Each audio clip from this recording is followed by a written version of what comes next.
Ramblin Man here. Hey, make sure you subscribe to my channel. Make sure you go ahead and like this video, share this video, and leave your comments. But let's get into what I really came here to talk about, and that is how many of y'all are locked away just in your homes, afraid to go outside because of COVID. And now this Omicron, I'll tell you what, so correct me if I'm wrong, but I believe most people that have common sense and logic are not sitting at home. From what I've seen, I mean, I've been out and about. Yeah, some people wearing masks, but a lot of people are not even doing that anymore, unless you're from New York or California. And in Texas, where I'm from, I don't see that many people even wearing masks anymore. Yes, you do have some, and the elderly and people like that, and I understand that, because, I mean, it has helped dramatically reduce the amount of sickness in general. Washing your hands more, people becoming more, just noticing things more and paying attention to like hygiene has helped tremendously. So, but beyond that, how many of y'all are really scared to go out? Because I can tell you one thing, I'm not. If I see somebody sneeze or cough, I'm not like, ooh, the Rona. I'm not doing that anymore. I'm not scared of those things.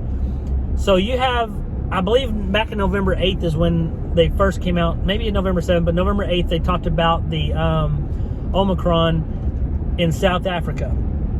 And they talked about that was moving around, and they were shutting things down. They were trying to keep it out of the United States. Well, it's here. They've had their first death in the United States, and that was in Texas. I believe it was a Houston man with underlying conditions and things. It's not anything surprising. It's not like we were like, oh my gosh, we didn't think it would kill somebody. Look, you can die from the flu. You can die from a cold that goes bad, bronchitis, pneumonia. Just think about those things. All of these things can cause death, and people are going to react to different illnesses differently. Now, that being said, you have people like Joe Biden that all they're preaching right now is fear. He is a straight up fear monger. He just spread the fear around like, oh, we didn't expect this. We didn't know that what was coming. They talked about how much more transmissible it was. So I heard that they talked about with the Delta variant, it takes 11 to 13 days to transmit it, whereas, for it to duplicate and just spread. Whereas with the Omicron, it's like 3 days. So it's a much faster spread, okay? It's going to transmit much faster than something else like the Delta variant. But they said it's much less severe. Doesn't mean you can't die from it. It just said it's much less severe than the Delta variant. Now, all these things to be said, you're talking about all the vaccines, all the boosters. You do whatever you want to do. I'm just saying there's no reason we should live in fear anymore for what's coming or what's here. Look, the way I see it, this is going to be more of an endemic very soon. I think if you're the left, it's the only thing they have to hold on to in order to make themselves that might be able to pull themselves out of this free fall in approval ratings because of the fact that they've done so poorly in the economy, with the removal of people from Afghanistan, all these different things that have been piss poor at best. This is the only way they can make themselves look good, is if they can get a handle on this and feel like they've succeeded at something.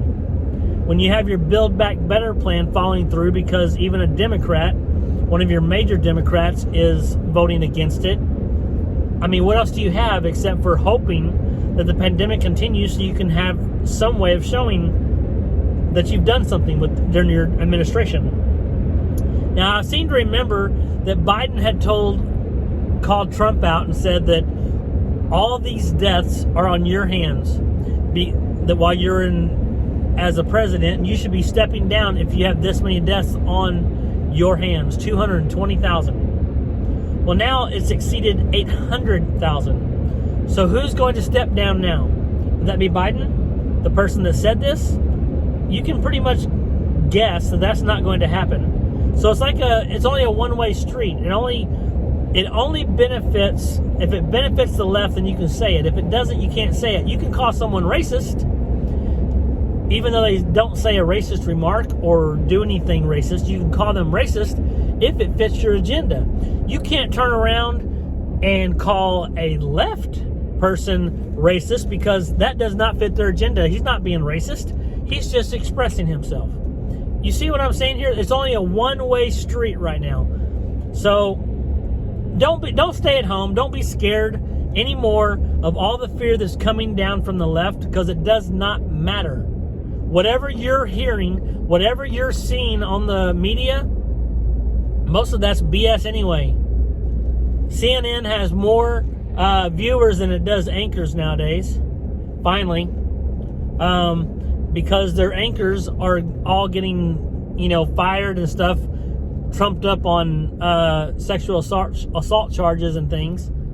It's a mess. I don't see how CNN can rebound from this. I don't see how the left can rebound from this. Let me know what you think about all this. It's interesting to say the least. But I'll tell you this much. I hope when all this settles down, being that I am on the right, I hope that I'm on the right side of things, if that makes sense. Because when it comes to light of all the atrocities that have happened in the Biden administration, when midterm elections happen and the Republicans start to take office and become the majority, watch out, because things are going to get rough for the Biden administration, even more so than it is now. Mark my words. Ramblin' Man, out.